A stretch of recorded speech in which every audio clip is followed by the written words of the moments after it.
काली रात का सफर, एक सच्ची डरावनी कहानी। हेलो फ्रेंड्स, आप सभी का पैंथर के हॉरर जोन में स्वागत है। रघु एक अनुभवी ट्रक ड्राइवर था। उसने अपने जीवन का अधिकांश समय भारत की सड़कों पर ट्रक चलाकर बिताया था। हर तरह की सड़क, मौसम और इलाके को उसने पार किया था, लेकिन एक रात ऐसी आई जिसने उसकी जिंदगी को हमेशा के लिए बदल दिया। ये दिसंबर की ठंडी रात थी। रघु को दिल्ली से राजस्थान के एक छोटे कस्बे तक सामान पहुंचाना था। रास्ता लंबा था और जंगलों से होकर गुजरता था। वह रात के करीब 11 बजे निकला क्योंकि ट्रैफिक कम होता है और वह जल्दी पहुंचना चाहता था। जैसे जैसे वह आगे बढ़ता गया, सड़क सुनसान होती गई। चारों ओर घना अंधेरा था और ट्रक की हेडलाइट्स ही उसका एकमात्र सहारा थी। लगभग 2 बजे रात को वह एक पुराने सुनसान मोड़ पर पहुंचा। वहीं पर उसे सड़क के किनारे एक महिला खड़ी दिखी। उसने सफेद साड़ी पहन रखी थी और उसका चेहरा साफ नजर नहीं आ रहा था। रघु ने सोचा कि शायद कोई मुसाफिर होगी जो लिफ्ट की उम्मीद कर रही है।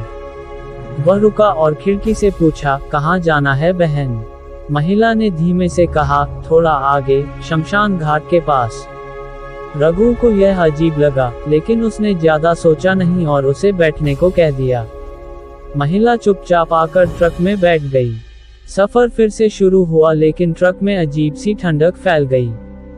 हीटर चालू था, फिर भी रघु को सिहरन महसूस हो रही थी।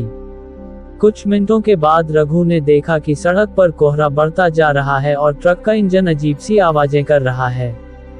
तभी पीछे से महिला की आवाज आई, अरे ड्राइवर, जरा शीशा देखो ना। रघु ने रियर व्यू मिरर में देखा और उसकी रूह कांप गई। महिला का चेहरा शीशे में नजर नहीं आ रहा था। उसका गला सूख गया। उसने तुरंत ब्रेक मारा, ट्रक रोका और पीछे पलटकर देखा, ट्रक खाली था। महिला गायब हो चुकी थी। वह पसीने से तरबतर हो गया। डर के मारे उसके हाथ कांपने लगे।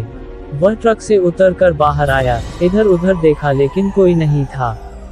पूरे जंगल में सन्नाटा और कोहरे का साम्राज्य था। वह किसी तरह खुद को संभालकर ट्रक में वापस बैठा और इंजन स्टार्ट करने की कोशिश की, लेकिन ट्रक चालू नहीं हुआ। तभी उसे एक बच्चे की हंसी सुनाई दी, हल्की मगर डरावनी। अचानक सामने की हेडलाइट्स में एक साया दिखाई दिया।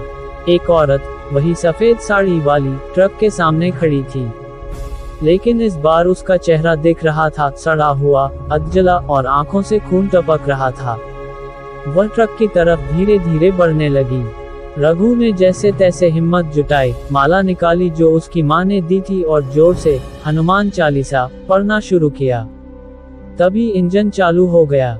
उसने बिना देरी किए एक्सेलरेटर दबाया और ट्रक तेजी से उस डरावनी औरत को पीछे छोड़ता हुआ आगे निकल गया। करीब आधे घंटे बाद जब वह एक ढाबे पर पहुंचा तो वह हौंफ रहा था, चेहरा पीला पड़ गया था। ढाबे के मालिक ने उसे पानी दिया और पूछा, क्या हुआ भाई, कोई भूत देख लिया क्या? रघु ने सारी बात बताई। ढाबे का मालिक गंभीर हो गया और बोला, तू बच गया भाई। उस सड़क पर कई साल पहले एक औरत की मौत हो गई थी ट्रक के एक्सीडेंट में।